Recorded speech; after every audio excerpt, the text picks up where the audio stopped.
যেহেতু আল্লাহর রহমতে ভালো ভালো ফিরে আসছি, তো ভালো লাগতেছে আলহামদুলিল্লাহ আপাতত।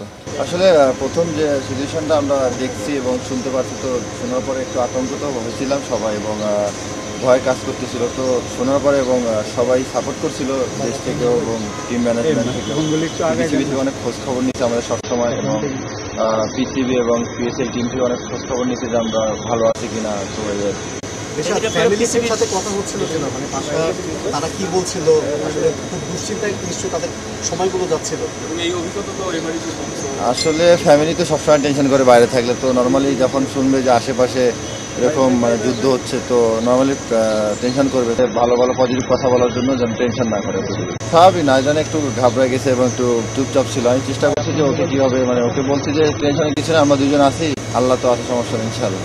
ডিপ্রেশনে পড়ে গেছিল যে ওরা কেমনে যাবে, কী করবে না করবে। তো আমরা সবাই একসাথে বসে গল্প করতেছিলাম যে ওরা অনেক মানে মানসিকভাবে অনেক ডাউন ছিল। আসলে আমরা ফ্লাইট টেক অফ করার 20 মিনিট পরে ওইখানে এয়ারপোর্টে একটা মিসাইল পড়ছে। তো পড়ার পরে আমরা একটু মানে শক হয়ে গেছি যে হয়তো আল্লাহ ভালো চেয়েছে যে আমি দেশে ফিরে আসছি আলহামদুলিল্লাহ। এরপরে তো পাকিস্তানের সিরিজ হোক না হোক, আপনার যদি এর পরবর্তীতে আবার পাকিস্তান যাওয়ার অপরচুনিটি আসে, মানে সেই ভয়টা কাজ করবে কিনা? না, স্বাভাবিক, এরকম হলে একটু ভয় কাজ করবে। তো সিচুয়েশন হিসাবে দেখা যাবে যে যাবো কি যাবো না। ইনশাল্লাহ ইচ্ছা সবসময় আছে, শিফট হয়ে যে দুবাইতে আসে বা যদি ফিরে কন্টিনিউ হয় তাহলে ইনশাল্লাহ চেষ্টা করবো আবার যাওয়ার। সেক্ষেত্রে আপনাদের কাছ থেকে বোর্ডের সঙ্গে যদি কথা বলে আপনার বাংলাদেশ ক্রিকেট বোর্ড, যে পাকিস্তানের যে সিরিজ সেটা পাকিস্তানে না হয় দুবাইয়ে হওয়ার কি কোনো পরামর্শ আপনারা বলতে পারেন?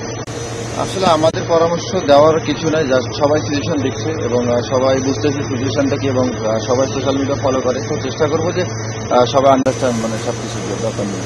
যে টিম ছিল রাহুল কালান্দার, তো অনেক সাপোর্টিভ এবং সবাই ফ্যামিলির মতো। তো আমি বুঝতে পারিনি যে আমি পাকিস্তানে খেলতে গেছি। দেশে ফিরে ভালো লাগছে খেলা নিয়ে। না আসলে ওই সাংবাদিক দুই ভাই যখন রাওয়ালপিন্ডিতে ছিল, পাশে যখন একটা ড্রোন হামলা হয়েছে, তো ওরা অনেক আতঙ্কিত হয়েছিল। আমার সঙ্গে রাত 2টা-3টা পর্যন্ত রেগুলার কমিউনিকেট চলতেছিল যে ভাই কী করবো না করবো যাওয়ার ব্যাপারে। আমি বলি সমস্যা নেই ভাই, ধৈর্য ধরেন, পিসিবি ব্যবস্থা করতেছে। এবং পিসিবি আলহামদুলিল্লাহ 8 ঘন্টা মিটিং করছে। 8 ঘন্টা মিটিং করার পর ডিসিশন নিচ্ছে যে আমাদের বিদেশি প্লেয়ার এবং 2জন জার্নালিস্ট এবং আমাদের সবাইকে পিসিবি এবং বিসিবি দুজনের কমিউনিকেট অনেক ভালো ছিল। আর ধন্যবাদ দেব বিসিবি এবং পিসিবিকে যে আমাদের সুন্দরভাবে দেশে পৌঁছানো আলহামদুলিল্লাহ।